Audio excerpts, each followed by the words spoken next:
Saudara, saya baca saja ini tulisan saya sedikit, biar nanti lebih banyak dialognya. Oh ya, sebelum nyapa teman-teman yang di Amsterdam, selamat siang untuk waktu Indonesia. Mungkin di sana masih agak pagi sekarang. Mudah-mudahan Anda bisa mengikuti acara ini dengan baik. Saudara sekalian, kepada saya diminta perjuangan demokrasi di Indonesia. Saya baca aja butir-butirnya. Pertama, demokrasi itu adalah pilihan terbaik. Demokrasi memang bukan sistem yang sempurna. Bahkan oleh para pencetusnya dulu, pencetus awalnya yang dianggap lahir di Yunani gitu, paling tidak teorinya gitu, demokrasi ini sebagai sistem yang cacat sejak lahir. Misalnya, Plato menteorikan teori massa liar. Di dalam demokrasi itu akan terjadi teori massa liar. Orang biasanya kan demokrasi yang berkerumun-kerumun itu kadang-kala menimbulkan kegaduhan yang tidak perlu, kerusuhan. Plato juga yang mengatakan ketika orang bodoh-bodoh disuruh memilih, maka nanti yang terjadi adalah jual beli suara. Karena demokrasi itu menganggap rakyat awam yang tidak terdidik itu mempunyai hak yang sama. Jadi sejak awal sudah dianggap. Kalau Aristoteles mengatakan demokrasi itu ya melahirkan banyak demagog. Demagog itu pembohong-pembohong politik. Berpidato gitu, pokoknya kalau saya jadi besok kamu tak kasih ini gitu, nanti kalau sudah terpilih turun sedikit lagi, turun sedikit lagi, turun sedikit lagi, tidak ada akhirnya. Itu demagog karena tidak ngitung sebenarnya apa yang dijanjikan. Nah, jadi demokrasi itu cacat sejak lahir, tetapi demokrasi tetap dianggap yang terbaik dari semua sistem yang ada. Demokrasi, oligarki, ada anarki, ohlokrasi, tirani, itu semua dari putaran teorinya Polybius tentang siklus ketata pemerintahan itu yang terbaik tetap demokrasi. Asalkan kalau demokrasi itu jeleknya kan cenderung menimbulkan anarki. Kalau bebas, demokrasi itu kan intinya kebebasan, bebas itu anarki. Tapi kalau sebelum terjadi anarki ini ada nomokrasi, agar demokrasi tidak menjadi anarki. Nomokrasi itu artinya penegakan hukum, supremasi hukum. Maka demokrasi itu akan berjalan relatif baik. Ya seperti yang saya baca dari tesisnya Mas Umam dulu. Di Indonesia aja yang gagal kan. Katanya nih, kata Mas Umam dulu waktu siapa? Saya nggak tahu apa sekarang masih berlaku tuh ya pendapatnya. Jadi kata Mas Umam tuh waktu neliti di Australia dulu kan saya baca, bilang gini, ya di berbagai negara itu kalau mau menghapus korupsi harus membangun demokrasi. Tapi di Indonesia justru membangun demokrasi tidak hapus korupsinya gitu. Teorinya dikemukakan semua di negara ini gitu. Bisa, kok Indonesia nggak bisa? Nah gitu. Nah maka saya katakan karena di situ demokrasinya tidak membatasi. Kalau negara lain kan demokrasinya dibangun, demokrasinya itu hukumnya enggak. Meskipun maju untuk negaranya sendiri, tapi ya maju. Demokrasi dan hukum itu sejalan. Di tempat kita enggak. Demokrasinya dibiarkan tidak terkawal oleh hukum, sehingga apa yang terjadi di tingkat elit terjadi kesenang-wenangan, di tingkat bawah itu terjadi semacam anarkis opini, sehingga yang terjadi kalau pinjam istilahnya Pak Dahlan Iskan, kebenaran baru, bukan kebenaran yang benar-benar logis. Sekarang ada kebenaran baru karena kebebasan yang ditopang oleh medsos, kemajuan teknologi informasi yang tidak dikawal juga oleh penegakan hukum yang benar. Nah, saudara, saya ingin mengutip dulu apa yang disampaikan oleh Bung Hatta. Sekitar 15 tahun sebelum Indonesia merdeka, tepatnya pada tahun 1931, Bung Hatta sudah menulis, perlunya kita ini memilih demokrasi kalau besok akan merdeka. Dan Bung Hatta mengingatkan juga, hati-hati, demokrasi itu ada penyakitnya juga, meskipun harus kita pilih sebagai pilihan yang paling baik gitu. Ketika istilah demokrasi masuk ke gelanggang gerakan perjuangan kemerdekaan Indonesia, banyak yang menyebut, itu demokrasi barat, itu demokrasi impor, itu waktu itu tahun 1931. Demokrasi impor itu tidak boleh diberlakukan di Indonesia. Kita harus memakai demokrasi asli. Tapi ketika ditanya demokrasi asli itu apa? Gitu. Maka Hatta yang menjelaskan begini, demokrasi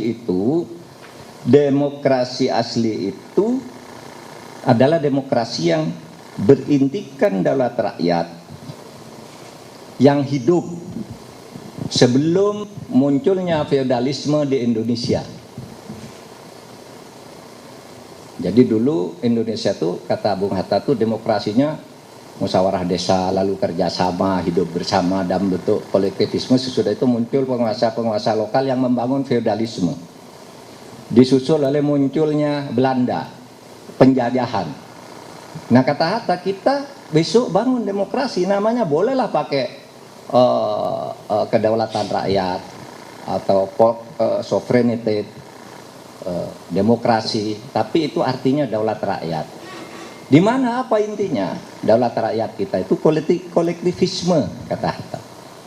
Daulat rakyat kita tuh kolektivisme, dan sekarang kalau mau merdeka diperbarui dengan kolektivisme baru itu. Kalau dulu kolektivisme, kekayaan itu dikelola bersama lalu dimakan sama-sama, dibagi gitu. Tanahnya kamu keluarga ini dapat ini, tahun depan bertambah lagi, dibagi lagi gitu. Ke depan, kata Bung Hatta, kita kelola dalam bentuk produksi koperasi. Sehingga kata usaha bersama untuk kemakmuran rakyat itu asli dari Hatta, yang kemudian masuk di Undang Dasar Ekonomi, disusun sebagai usaha bersama dengan asas kekeluargaan ini yang ditulis Hatta tahun 31, yang sampai sekarang tetap melekat di Undang Dasar kita. Nah tapi Hatta mengingatkan gini, jadi kita terima demokrasi dari Barat, tapi kita saring. Kita kembangkan demokrasi lokal, tapi kita aktualkan. Jangan ikut yang lama-lama, jangan ikut yang hasil penjajahan, yang lama juga harus diperbarui. Tidak mungkin kolektivisme seperti itu, maka ada kolektivisme baru, kata Hatta. Cuma Hatta mengingatkan gini, demokrasi itu punya ancamannya tersendiri yang sekarang ini sudah muncul. Apa? Demokrasi itu kalau tidak dijaga dengan kedisiplinan moral dan taat aturan, itu akan menjadi alat untuk membunuh demokrasi. Itu Hatta yang nulis.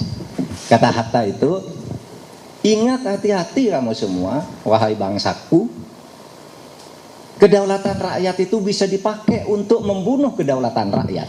Ini kata Hatta. Apa artinya? Orang melakukan korupsi melalui proses demokrasi.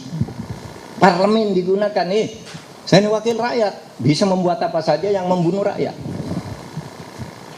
Sekarang itu keluhan orang. Sedang terjadi korupsi di sini dibangun melalui demokrasi. Hukum yang otoriter dibangun melalui proses hukum atas nama demokrasi. Gimana caranya ya? Saya yang punya DPR, saya yang menentukan. Kamu mau apa? Loh, saya yang menentukan di sini. Nah itu yang dulu diingatkan oleh Hatta. Yang sekarang ini banyak terjadi. Demokrasi membunuh demokrasi. Nah, saudara sekalian, Hatta mengingatkan di situ sebenarnya yang penting itu tadi, kalau dalam bahasa saya itu nomokrasi, itu kedisiplinan untuk mentaati aturan, itu kata Hatta. Itu nomokrasi artinya. Nomokrasi itu supremasi hukum. Demokrasi itu kedaulatan rakyat, demokrasi itu kedaulatan hukum itu harus bersama. Nggak bisa. Anda mau hanya hukum tanpa demokrasi itu sewenang-wenang. Anda mau demokrasi kalau tidak ada hukum itu anarki. Oleh sebab itu harus seimbang. Dua ini jadi kata kunci. Demokrasi dan nomokrasi ini pasangan. Suami istri yang tidak bisa dipisahkan di dalam suatu negara yang ingin maju. Nah, saudara, Indonesia sendiri ketika akan merdeka sesudah 15 tahun, 14 tahun Hatta menulis yang begini ini kan terus merdeka tuh. Mau merdeka itu dibentuk Badan Penyelidik Usaha Persiapan Kemerdekaan, Dokuritsu Zunbi Kyosakai. Tugasnya apa? Menyusun sebuah rencana negara dalam Undang-Undang Dasar di mana nanti Indonesia merdeka. Terjadi perdebatan. Apakah kita mau pakai demokrasi itu berdebat dulu sampai di voting? Di voting. Nanti dilihat di buku catatan itu risalah persidangan itu di voting. Bung Karno misalnya ingin kita bentuk republik lah. Republik itu waktu itu kata lain dari demokrasi. Karena di Undang Dasar yang asli itu kata demokrasi tidak ada loh. Tidak ada kata. Ya, yang sekarang ini baru ada kata demokrasi Undang-Undang Dasar sesudah itu. Yang asli itu tidak ada satupun kata demokrasi. Yang dipakai kata kerakyatan. Kedaulatan rakyat. Nah, itu bentuk pemerintahannya nanti republik. Nah, itu sampai di voting. Karena ada yang tidak setuju bentuk republik itu tidak mendidik, tidak menyatukan apa gitu. Terlalu bebas rakyat disuruh menentukan pilihannya sendiri sampai di voting. 55 mendukung bentuk republik, demokrasi, 6 mendukung bentuk kerajaan. 1 abstain. Ada yang nulis 2 abstain karena waktu itu belum tertib lah anggota BPPK itu berapa sih sebenarnya? Kadangkala ditulis 63, kadangkala 62 gitu. Kenapa bisa begitu? Karena kadangkala unsur pemerintah Jepang masuk ikut sidang di situ. Dihitung 63. Tapi aslinya tuh 60 anggota ditambah 1 ketuanya Rajiman, wakilnya Panji Suroso. Nah, disitulah perdebatan terjadi. Nah, saudara sekalian, jadi pada waktu itu demokrasi itu dipilih karena ia yang terbaik dari pilihan yang ada. Apa waktu itu sudah ada yang mengusulkan khilafah? Ada. Ada yang mengusulkan khilafah. Ya, bahkan ketika mulai sidang-sidang BPK kan muncul kelompok negara agama itu yang milih ideologi agama itu kan khilafah pilihannya. Lalu muncul nasionalis sehingga dibentuk jalan tengah kompromi, lahir Piagam Jakarta. Gitu kan? Bukan negara agama, bukan negara sekuler, tapi negara demokrasi berketuhanan kan gitu akhirnya. Jadi pada waktu itu muncul istilah itu. Tetapi nggak salah Sukiman Wirosanjoyo waktu itu yang mengusulkan bentuk khilafah itu, tapi tidak dielaborasi. Ketika dielaborasi itu tidak ada bedanya dengan negara demokrasi biasa gitu, sehingga tidak jelas juga strukturnya. Sampai sekarang siapa yang memperjuangkan itu tidak jelas kan strukturnya. Apa sih yang mau Anda perjuangkan khusus dengan khilafah itu tidak ada. Keadilan, nah kalau keadilan tidak harus khilafah. Pancasila juga sudah bicara keadilan. Apa? Struktur pemerintahnya khilafah itu seperti apa? Tidak ada sampai sekarang. Kan gitu. Dan waktu itu sudah diperdebatkan juga di tahun 45 itu. Nah, saudara, oke, di voting. Kemudian apa? Kenapa kita milih demokrasi itu? Karena dia punya kelebihan, yaitu mencegah kediktatoran. Yang kedua, menjamin kedaulatan tetap ada di tangan rakyat, bukan di tangan penguasa. Mungkin suatu saat kedaulatan itu dirampas oleh penguasa. Tapi karena di demokrasi itu meniscayakan adanya pemilu, ya, di situ peluang untuk memperbaiki, di situ peluang untuk menilai pemerintah yang kemarin tidak benar, gitu. Bisa kita milih yang ini, bahwa masih kalah lagi, nunggu pemilu berikutnya lagi, tidak akan terus-terusan sepanjang masa. Kalau di dalam monarki atau dinasti itu kan mesti sepanjang masa, dia turun ke keluarganya dan sebagainya itu. Kemudian menjaga pluralisme dalam kedaulatan dan integrasi yang kuat, kemudian menegakkan hukum dan keadilan yang substansial, mencegah kesenang-wenangan dan untuk memberantas korupsi. Lalu menciptakan keseimbangan antara hak dan kewajiban. Itu dulu yang dikatakan juga oleh Hatta tentang kemanusiaan itu, atau rencana pemberian kemerdekaan demi kemanusiaan itu adalah hak. Tapi jangan lupa, kita bukan hanya menerima hak, tapi juga menerima kewajiban dan tanggung jawab. Nah, itu sebenarnya demokrasi. Nah, sekarang, saudara, saya ingin katakan, dinamika perjuangan demokrasi di Indonesia itu tidak pernah berhenti di satu konsep. Karena dari waktu ke waktu itu berubah. Coba nih, ketika Indonesia merdeka, demokrasinya apa? Demokrasi dengan sistem pemerintahan presidensil. Bung Karno presiden, dibantu oleh sebuah komite nasional Indonesia pusat. Jadi Bung Karno itu tertinggi, diprotes oleh Syahrir dan kawan-kawan, itu peninggalan Jepang itu fasis, kata Syahrir, harus diubah. Didesak pemerintah keluar maklumat nomor X, demokrasinya berubah hanya dalam waktu 1,5 bulan sesudah Indonesia merdeka. Apa? Berubah menjadi demokrasi parlementer. Undang-undang dasarnya tidak berubah, tapi tahun 49 terjadi perubahan konstitusi hasil perundingan Den Haag, berubah lagi konstitusinya, tapi tetap parlementer sampai tahun 59. Demokrasi parlementer dianggap terlalu liberal, dibubarkan oleh Bung Karno dengan dekret Presiden 5 Juli, konsep demokrasinya berubah. Apa?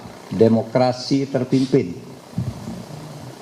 Wah, hebatnya demokrasi terpimpin, kita enggak boleh macam-macam, ada pemimpin yang akan menentukan, tapi menuntulan otoritarisme.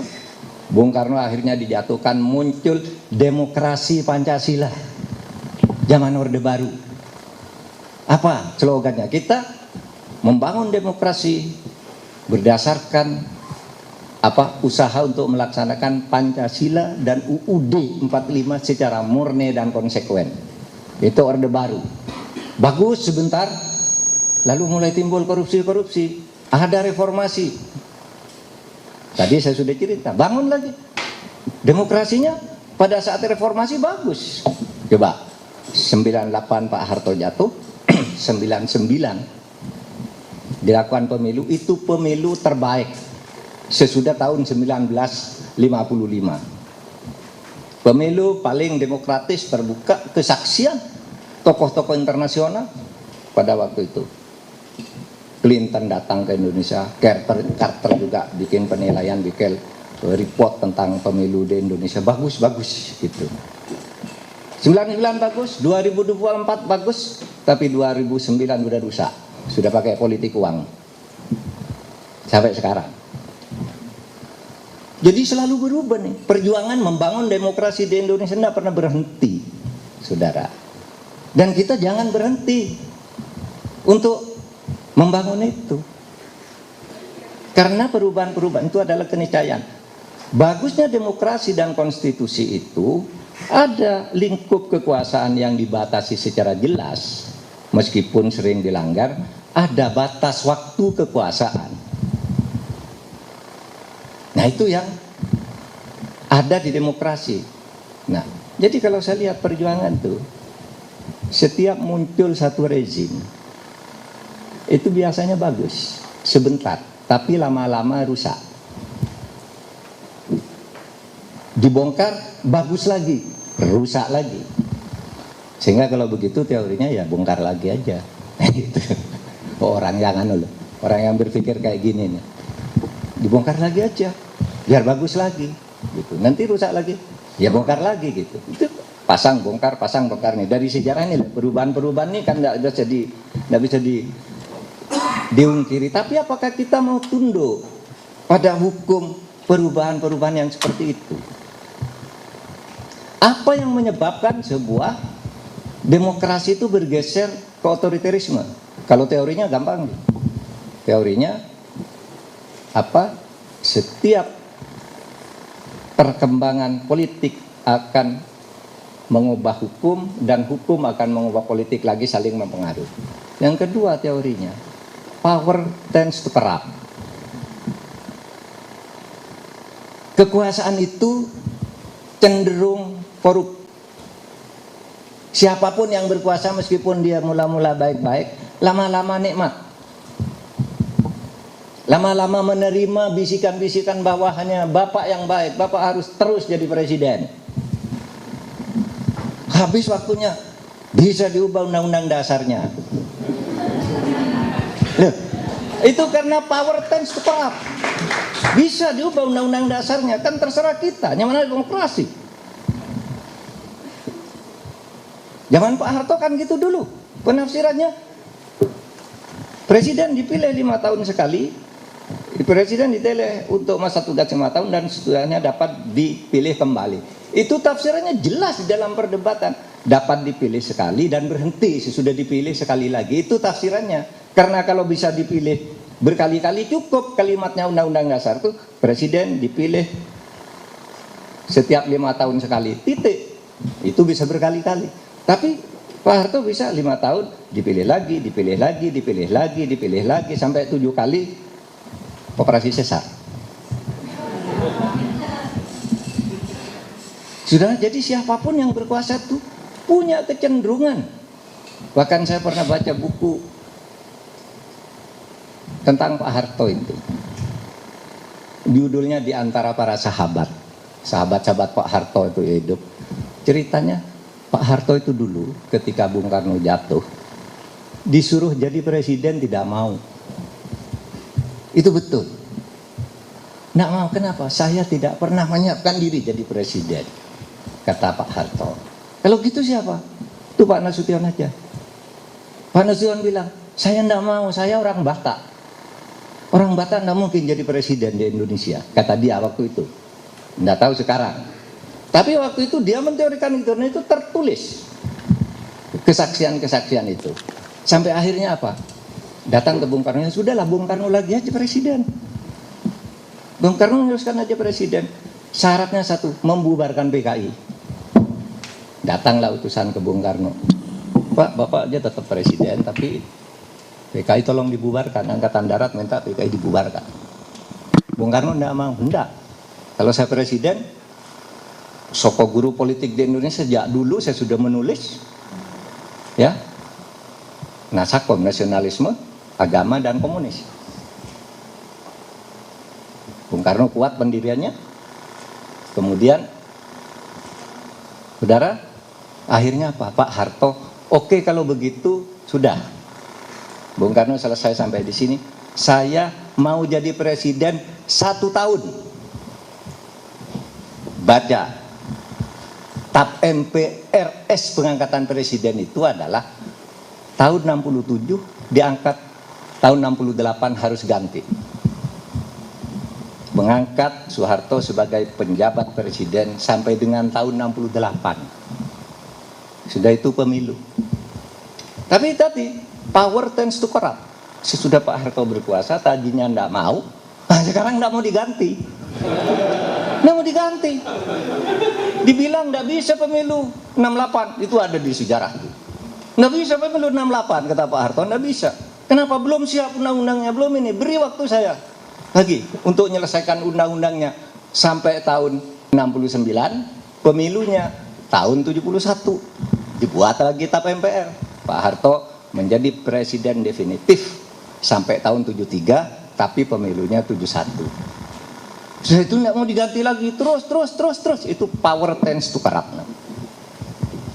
Kekuasaan itu meskipun orangnya baik, kalau sistem pengawasannya dan pembatasan yang tidak baik akan muncul begundal-begundal yang membisiki orang, kamu bagus, jangan diganti. Kalau kamu diganti, kacau negara ini. Selalu dibisikin begitu kepada pemimpin itu. Sehingga merasa sur nih pemimpinnya. Oh iya nih, hanya saya nih yang cocok. Gitu. Nah sesudah jatuh, nanti yang bisikin ini yang lari duluan. Iya kan? Sejarah Bung Karno, sejarah Pak Harto, lari semua. Orang-orang yang tadinya mendorong-dorong menggunakan kekuatan yang besar untuk memerintah itu. Nah, itulah sebabnya kalau kita itu, kata Taufik Abdullah itu dulu nulis, kenapa dulu Undang-Undang Dasar ini memberi kekuasaan yang besar sehingga lalu menimbulkan penguasa-penguasa yang cenderung otoriter, cenderung kuasanya. Karena dulu Undang-Undang Dasar itu dibuat oleh orang-orang yang jujur, yang tidak punya ambisi apapun kecuali mengabdi kepada bangsa dan negara, sehingga di Undang-Undang Dasar ditulis yang penting Undang-Undang Dasar itu bukan tulisannya tapi semangat orangnya, kan gitu kan di Undang-Undang Dasar yang lama. Nah sekarang nggak bisa percaya pada semangat orang kalau sistemnya tidak kuat untuk mengawasi orang itu, karena power tends to corrupt. Kalau dalam dalam agama itu dikatakan kalau kita buat aturan itu harus mulai dari curiga. Kan ada orang mengatakan, oh nggak boleh itu suudon, nggak boleh, haram menurut agama. Kata siapa? Menurut agama itu ya dikatakan orang-orang yang beriman jauhilah olehmu prasangka dan kecurigaan itu. Lalu kalimatnya begini, inna ba'dadh-dhon ismun. Sesungguhnya sebagian dari prasangka dan kecurigaan itu dosa. Lalu dikatakan tidak boleh curiga. Boleh kok, hanya sebagian, kata Al-Quran, yang tidak boleh kok. Iya kan? Jelas sekali. Inna ba'dadh-dhon ismun. Sebagian dari prasangka itu dosa. Sebagian malah berpahala. Menurut saya nih. Sehingga saya menjadi penganut sistem yang kuat ini agar kita berpahala dengan kecurigaan. Harus diatur gini dong, karena tadi ini masuk dari sini nih korupsinya. Diatur semuanya. Nah itu Bung Karno orang baik, Pak Harto orang baik, ya semualah baik pada awalnya.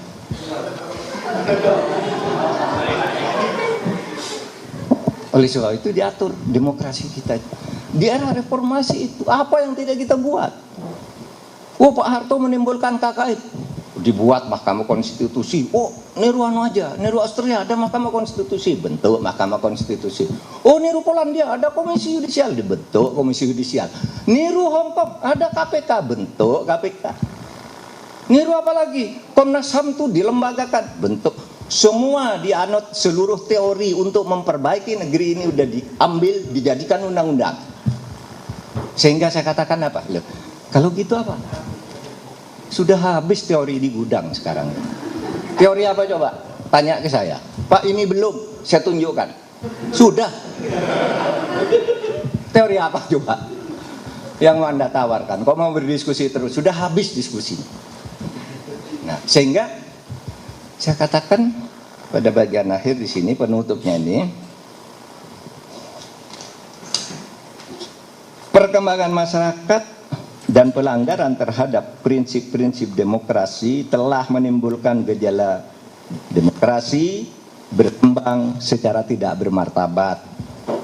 Itulah sebabnya terjadi dinamika hukum tata negara secara terus-menerus untuk memperbaikinya atas nama demokrasi, meskipun nyatanya setiap perubahan selalu mudah diakali dan diselewengkan sehingga diubah dan diubah lagi. Itu tadi berubah karena akal manusianya itu. Yang terjadi adalah apa yang sudah diingatkan oleh Bung Hatta pada tahun 1930-an, yakni di tingkat atas pada elit politik terjadi penggunaan demokrasi untuk membunuh demokrasi. Berkolusi, kamu kursinya berapa, yuk buat ini.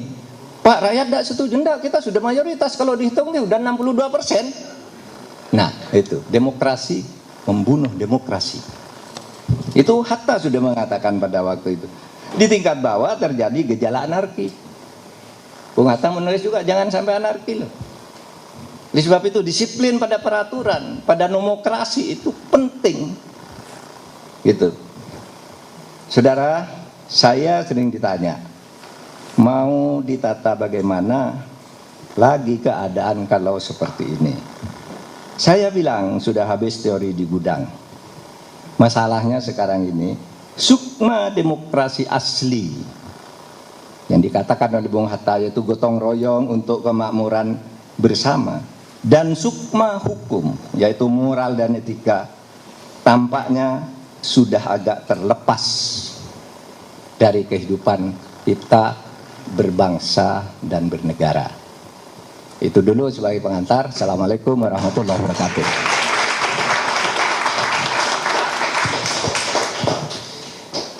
Luar biasa, sekali lagi berikan aplaus yang paling keras untuk Prof. Mahfud. Gimana? Makin optimis atau makin pesimis?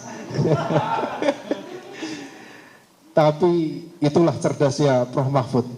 Jet-jetnya sebenarnya kena semua, tapi tipis dan tidak diarahkan pada satu pihak. Tapi semuanya udah paham ya. Baik, saya mengutip ada beberapa statement yang saya pikir itu cukup baik ya untuk menjaga spirit kita dalam berdemokrasi. Tadi Prof. Mahfud menyampaikan sebagai sebuah early warning system bagi kita bahwa perjuangan membangun demokrasi tidak boleh berhenti dan tidak pernah berhenti. Sehingga kemudian ini menjadi pelajaran bahwa membangun demokrasi tidak boleh taken for granted. Tidak boleh hanya berhenti di sekolah demokrasi ini saja, tetapi harus terus berkembang. Tantangannya akan banyak sekali. Kalau misal kemudian tadi teorinya sudah habis, ya ciptakan teori baru, dan semoga nanti akan ada tantangan-tantangan baru yang bisa diselesaikan bersama. Dan yang terpenting, hati-hati. Pesan Prof. Mahfud sangat clear dan sepertinya sangat kontekstual terkait dengan demokrasi membunuh demokrasi. Kami Prof di 2022 ya mungkin Prof. Mahfud masih di Menko, kebetulan ada riset, kebetulan kerjasama dengan lembaga di Washington, minta untuk dilakukan assessment terhadap kualitas demokrasi. Sama, bahwa proses pelemahan demokrasi di Indonesia hampir mayoritas menggunakan argumen dan instrumen demokrasi. Narasinya macam-macam dan instrumennya juga beragam. Dan per hari ini ternyata betul terkonfirmasi disampaikan Prof. Mahfud bahwa pembunuhan, kalau pembunuhan mungkin agak ekstrim ya, pelemahan terhadap pilar-pilar demokrasi itu dilakukan dengan instrumen dan narasi yang seolah pro-demokrasi, tapi sejatinya dia melemahkan pilar-pilar demokrasi itu sendiri. Langsung saja, sesi tanya jawab. Ada cukup banyak, 1, 2, 3, 4. Ini ada yang sudah menahan diri, nanti ada yang di online, tapi saya minta satu orang satu pertanyaan saja. Ya, kalau semalam pengalaman satu orang sampai 3 pertanyaan, enggak. Satu orang satu pertanyaan, tetapkan prioritas pertanyaan paling top yang bisa Anda ajukan. Mumpung di sini ada Prof. Mahfud, bukan Anda menguji Prof. Mahfud, karena level Anda yang diuji Prof. Mahfud. Ini bukan KPU Prof. Dan nggak boleh ada yang begini-begini, tak pendong kepalanya. Ini sekolah demokrasi sopan-sopan semua ini. Oke, langsung saja. 1, 2, 3 yang ngacung, 5 berarti ya, oke. Satu pertanyaan, jangan panjang-panjang, straight to the point. Dari depan, silakan Mas. Bismillahirrahmanirrahim. Terima kasih Pak Mahfud, saya agak ragu sebenarnya mau bertanya, tapi dapat sokongan dari Pak Joko. Saya Berlian Idris Pak, saya sehari-hari dokter jantung. Saya ingin menanyakan mengenai perubahan ya. Kita ini seperti bicara mana ayam, mana telur lebih dulu yang keluar gitu atau yang ada. Tapi kalau dari pengalaman Pak Mahfud sendiri yang sudah berada di dalam, begitu, kira-kira apa way forward nih? Where do we go from here? Itu Pak kulminasi yang juga semalam saya tanyakan ke Pak Umam begitu. Di tengah kegalauan, kegelisahan ini, perlu orang yang membawa suluh memberitahu kita. Dengan Pak Mahfud ini kan lengkap ya, pengalamannya itu lengkap banget. Akademisi iya, politisi iya, pengalaman di dalam juga sudah. Jadi kira-kira where do we go from here Pak? Terima kasih. Masih Mas Willy. Mas Willy di sini tuh sangat relevan. Karena mikirin demokrasi Indonesia itu banyak yang jantungan. Jadi dokter jantung pas di sini. Oke, selanjutnya baju warna orange. Atau yang depan silakan. Straight to the point, intronya nggak usah panjang-panjang, pertanyaan intinya. Ya, terima kasih Pak Umam. Ya, saya Hafid Pak dari perwakilan lembaga saya konsultan di bidang ESG, dan satu hal yang ingin saya tanyakan ke Pak Mahfud, sebenarnya kalau kita melihat konsep demokrasi, maka percaya atau tidak percaya, kita harus percaya bahwa pilar utamanya adalah partai politik. Dan inilah bobrok demokrasi kita tidak pasca reformasi mungkin banyak mengembangkan banyak lembaga, tapi kita minus melakukan kontrol terhadap partai politik. Kira-kira ke depan apa solusi untuk melakukan perbaikan atau renovasi total di dalam tubuh partai politik ini, Pak Mahfud? Terima kasih. Oke, masih Mas Hafid. Selanjutnya. Ya, terima kasih Prof. Mahfud, Mas Umam. Saya Jeko dari Jakarta. Pertanyaan saya, sesi sebelumnya Prof, ini pemaparan dari Menteri PPN Bappenas tentang RPJPN. Saya baca sedikit RPJPN 2025-2045, salah satunya adalah memuat tentang demokrasi substansial.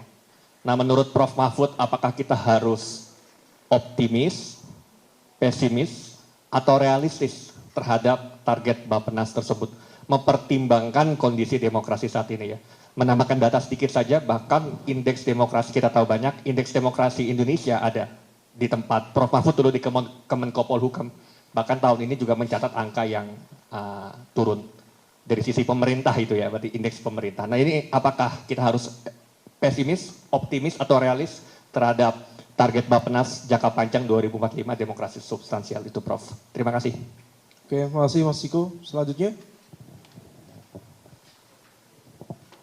Oke, terima kasih pada Prof. Mahfud dan Pak Joko. Perkenalkan, nama saya Naldianto Putra. Saya saat ini merupakan mahasiswa ilmu sejarah di Universitas Indonesia. Saya sebenarnya tadi tergelitik dengan pernyataan Prof. Mahfud terkait kamu baik dan kamu bisa masih jadi presiden. Karena dalam konteks ini sebenarnya saya melihat Pak Mahfud, dalam sejarah mungkin ada 2 kali gitu hal seperti ini terjadi. Ketika Soekarno di tahun 65, itu orang-orang Soekarnoisme tetap mendukung Pak Karno. Begitu juga nanti tahun 98 ketika kita tahu bahwasannya Pak Harmoko juga di tahun 97 waktu jadi ketua MPR mendukung lagi, ketua DPR mendukung lagi Pak Harto untuk lanjut. Tapi nanti tahun 98 Pak Harmoko juga yang lari pertama gitu kan dari Pak Harto. Nah, pertanyaan saya, apakah presiden saat ini bosnya Pak Mahfud dulu? Apakah sama gitu Pak? Ada orang yang bisik-bisikan. Karena kita tahu bahwasannya periode pertama beliau, saya rasa kita nggak bisa naif. Itu cukup baik, cukup ya Pak, cukup baik. Dan saya rasa di periode kedua ini bukan cukup lagi, tapi sangat buruk Pak. Kurang lebih itu saja. Terima kasih. Assalamualaikum warahmatullahi wabarakatuh. Ya, oke, makasih Mas Joko. Dulu waktu Pak Mahfud masih di dalam, insya Allah masih cukup baik. Setelah Pak Mahfud keluar, saya nggak tahu. Selanjutnya, silakan. Assalamualaikum warahmatullahi wabarakatuh. Terima kasih atas kesempatannya. Perkenalkan, saya Rizky, saat ini sedang bekerja di Kementerian Luar Negeri. Izin bertanya, Prof. Mahfud, sebagaimana Prof tadi sempat sampaikan bahwa seseorang yang SDM-nya rendah itu nilainya dalam voting pemilihan presiden itu 1 suara. Sama dengan orang yang mungkin lebih melek akan politik atau tokoh agama dan lain sebagainya. Yang ingin saya tanyakan adalah, menurut Prof. Mahfud sendiri, mana yang lebih efektif atau yang lebih cocok dengan kondisi Indonesia? Pemilihan presiden dipilih langsung oleh rakyat melalui voting, atau pemilihan presiden dipilih melalui musyawarah mufakat di lembaga legislatif, misal MPR dan DPR? Terima kasih. Assalamualaikum warahmatullahi wabarakatuh. Oke, good point. Masih Mas Rizky atas pertanyaan terakhir. Saya pikir ini sangat penting untuk direfleksikan karena tampaknya di MPR sudah ada manuver yang cukup masif untuk melakukan perubahan itu. Dan kemarin sudah diusahakan, diikhtiarkan oleh orang baik tadi, tapi sepertinya tidak disetujui oleh beberapa kekuatan. Kita langsung saja Prof, kepada Prof Mahfud. Prof, sebenarnya ada batasan waktu, tapi untuk Prof Mahfud batasan kita hilangkan Prof, terserah aja Prof. Kalau Kalau di undangan itu jam 14 sampai jam 15. Kalau sampai jam 15 berarti kurang 7 menit menurut kata saya. Tapi baik, kita sesuaikan. Saudara, mana tuh yang didahulukan? Ayam, telur atau ayam? Dulu gini, saya dapat cerita dari Gus Dur. Gus Dur tuh Presiden Soeharto tuh pada saat menjabat presiden pertama punya 2 ajudan. Yang satu ustadz, yang satu TNI. Yang ustadz ini mengajarkan, Pak, menurut agama, setiap sesuatu harus dimulai dari yang kanan. Kalau tentara, enggak Pak, dalam baris-baris berbaris tentara itu mulai dari kiri. Nah gitu kan. Nah suatu saat Pak Harto mau naik mobil. Ketika kaki kanannya mau naik, dipegang oleh ajudan yang tentara. Pak, dari kaki kiri, Bapak kan tentara. Ketika mau naik, kaki kirinya dipegang oleh sang ustadz. Jangan Pak, menurut agama harus kanan. Terus saling tarik dari tentara. Akhirnya apa? Butin datang, yang sudah datang. Saya sudah di dalam. Ada apa ini kok lama-lama Pak Harto? Ini loh Bu, kata Pak Harto. Kata ini suruh naik dari kaki kiri, kata ini dari kanan. Lalu sama Butin, udah nggak usah pikir, naik aja dorong. Masuk. Artinya apa? Artinya harus cepat ambil keputusan, kata Gus Dur. Waktu itu kan saya minta petunjuk. Pak Presiden, saya tuh kok diangkat jadi Menhan, saya nggak tahu apa-apa ini. Gitu. Menurut ini begini, saya nggak ngerti. Katanya, dulu Pak Harto tuh lalu cirain kayak tadi. Nanti Pak Mahfud kalau ada apa-apa cepat aja ambil keputusan. Jangan sampai rusak orang karena orang berdebat itu. Nah itu Gus Dur.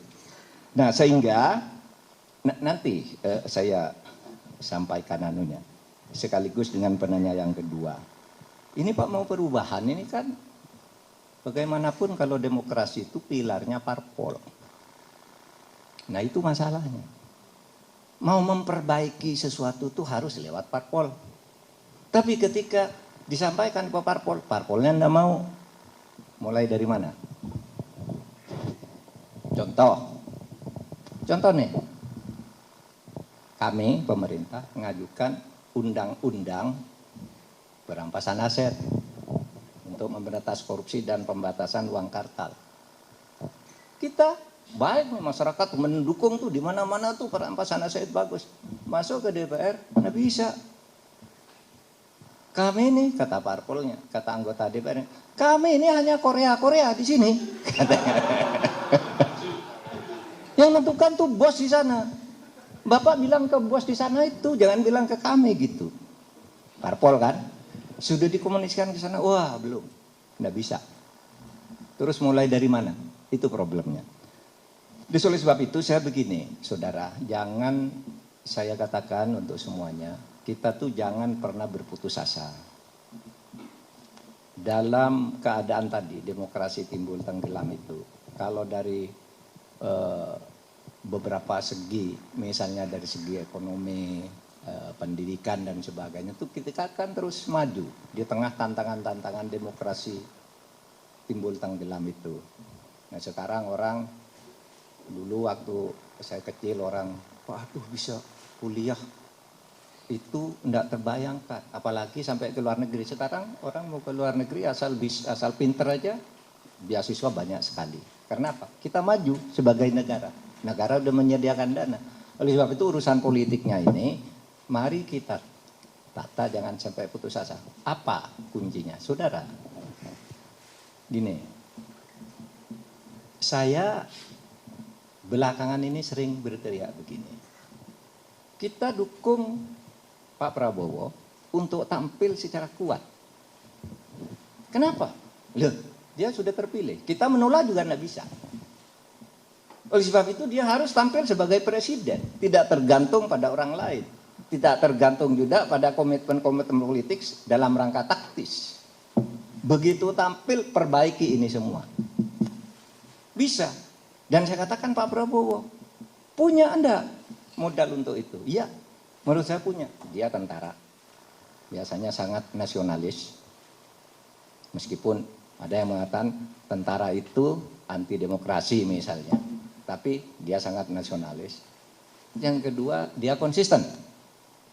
Kita eksplor aja nih ke publik, Pak Prabowo itu tegas, Pak Prabowo itu konsisten, Pak Prabowo itu sudah pernah berjanji negara ini hanya akan baik kalau demokrasi. Nah, kata Pak Prabowo, saya ini orang berpendidikan barat, percaya bahwa yang bisa memperbaiki negara itu adalah demokrasi dan tegaknya hukum. Oleh sebab itu saya tidak akan kompromi terhadap korupsi. Itu kata Pak Prabowo. Ini eksplor agar Pak Prabowo pede betul nanti ketika dilantik. Tidak terikat pada siapa-siapa. Janji-janji politik kepada teman tuh bisa diingkari biasanya kok oleh siapapun. Kemarin janji ini, janji enggak. Saya ingin memperbaiki negeri ini. Itu momentum untuk memenuhi janji-janji Pak Prabowo yang sejak tahun 2014 dijanjikan. Nah, surat kita tidak, saya terutama, tidak berharap apa-apa dari itu. Hanya ingin muncul presiden yang kuat sesuai dengan tuntutan konstitusi. Kuatnya untuk apa? Untuk membangun demokrasi dan penegakan hukum, memimpin pemberantasan korupsi. Nah, saudara, momentum itu ada. Dan saya tahu juga, teman-teman saya pimpinan parpol itu, baik-baiklah kalau bicara. Mengeluh, Pak, gimana nih keadaan? Seperti ini. Ini ketua umum parpol. Sekarang ya bergabung misalnya ke tim. Kalau ketemu, Pak, ke depan harus diperbaiki. Rusak negara ini kalau pakai sistem transaksi politik seperti ini. Dia yang bilang ke saya ketika itu, sebelum musim pencalonan itu. Artinya apa? Kenapa dia sekarang melakukan itu? Karena dia terjebak pada situasi. Mereka ini kita beritahu, Anda punya momentum untuk memperbaiki periode kepemimpinan di DPR yang akan datang. Jangan larut kepada janji-janji penyanderaan kalau itu memang ada. Lepas itu. Begitu 21 Oktober, lakukan perbaikan-perbaikan kalau ingin menyelamatkan negara ini. Jadi jangan putus asa mana telur, mana ayam itu, yaitu kata Gus Dur tadi, buat aja mana peluangnya ada, dorong aja masuk. Gitu. Nah, saudara, demokrasi substansial, apakah Bapak optimis? Gini, saudara, istilah demokrasi substantif itu sudah lama.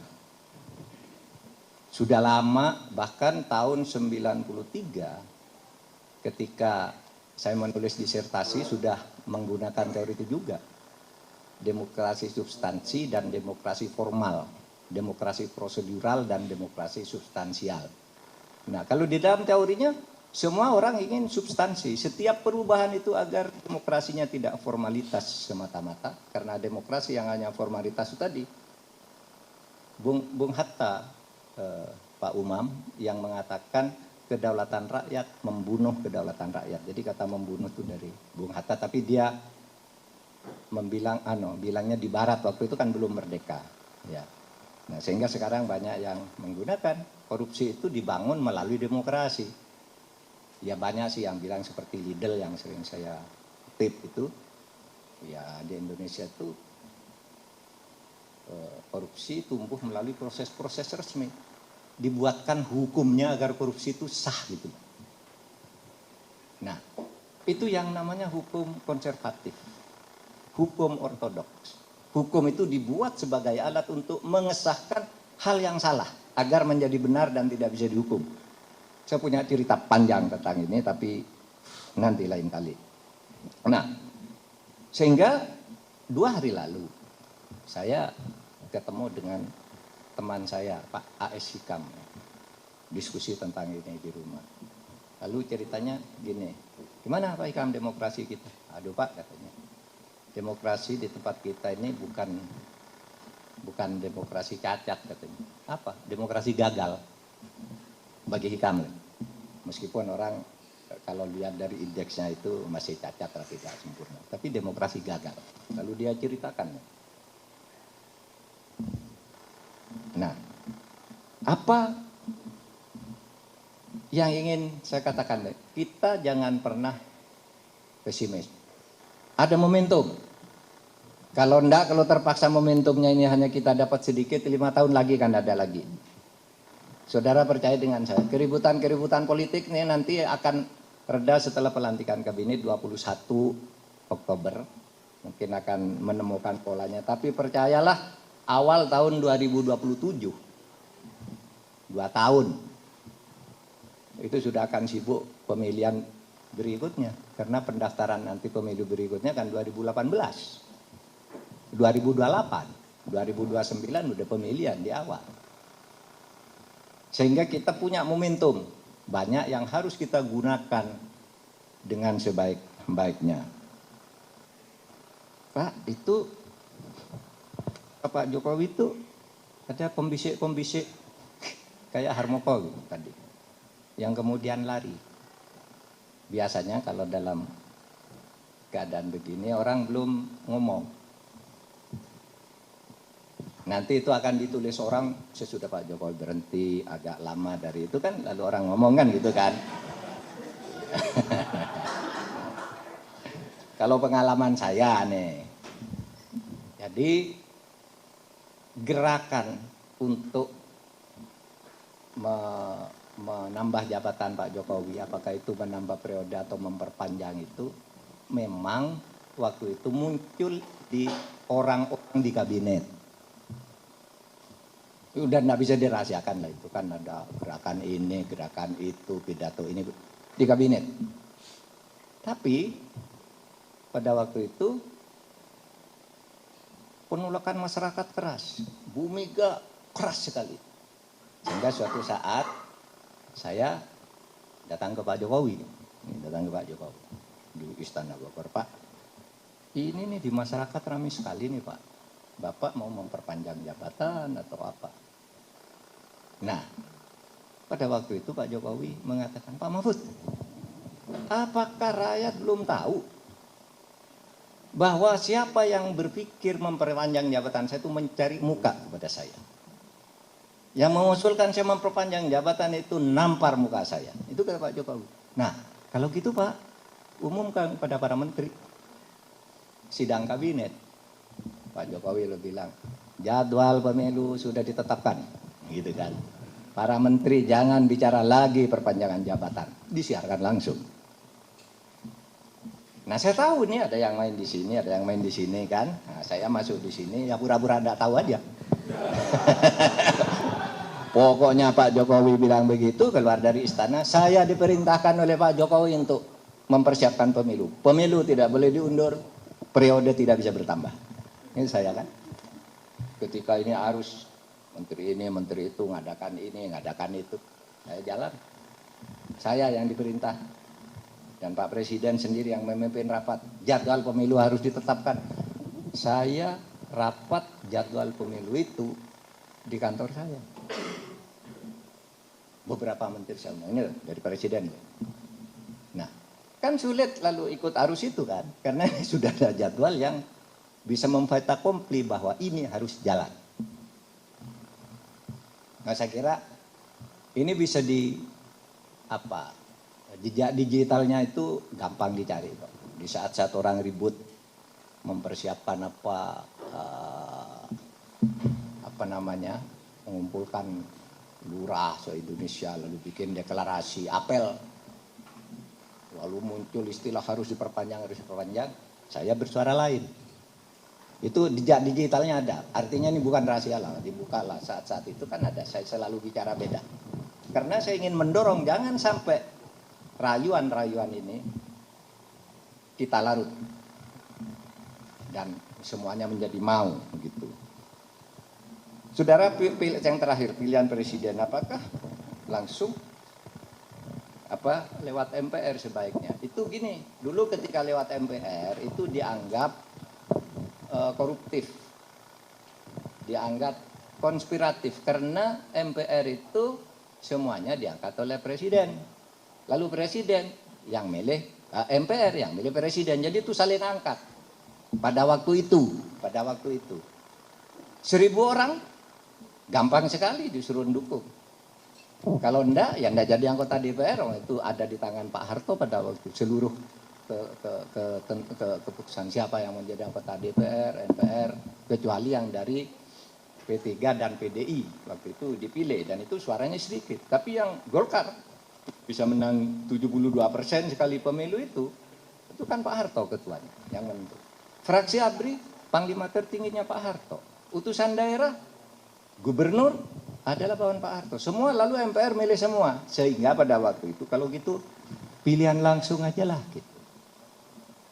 Ternyata pilihan langsung ini tidak sebaik yang dibayangkan. Oleh sebab itu saya tidak tahu. Silakan diskusikan. Mumpung Anda ada di sekolah demokrasi. Gitu. Silakan. Gitu. Apa sih kesimpulan kita? Itu. Terima kasih. Assalamualaikum warahmatullahi wabarakatuh. Waalaikumsalam.